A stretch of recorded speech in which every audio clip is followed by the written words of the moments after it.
সবজি নুডলস বানানোর জন্য যে সবজিগুলো ছিল সেগুলো নিয়ে নিয়েছি কিউব কিউব করে কেটে। এবার দুটো ডিম একটু লবণ দিয়ে ভেজে তুলে নিলাম। এবার প্রথমে দিয়ে দিলাম পেঁয়াজ কুচি, তারপরে দিয়ে দিলাম একে একে ফুলকপি, আলু, সিম, বরবটি, গাজর দিয়ে হালকা করে ভাজতে থাকবো। স্বাদ মতো লবণ দিয়ে দেব। লবণ দিয়ে আবারও বেশ ভালোভাবে ভেজে নেব।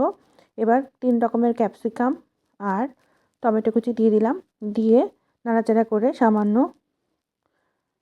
কাঁচা লঙ্কা কুচি দিয়ে বেশ ভালোভাবে আমি সবজিটাকে একটু ভেজে নিলাম। দিয়ে দিলাম সয়া সস এবং টমেটো সস, দিয়ে নাড়াচাড়া করে এর ভিতরে জল দিয়ে দিলাম। এবার দিয়ে দিলাম ম্যাগি নুডলসের মশলাটা, দিয়ে দিলাম 2 প্যাকেট ম্যাগি নুডলস এবং জলের মধ্যে সিদ্ধ করে নিলাম। যখন জলটা শুকিয়ে আসবে এভাবে করে নাড়াচাড়া করে নামানোর আগ দিয়ে কিছু মটরশুঁটি আর ভাজা ডিম দিয়ে নাড়িয়ে চাড়িয়ে নামানোর আগে কিছু ধনেপাতা দিয়ে নাড়িয়ে চাড়িয়ে নামিয়ে নিলাম।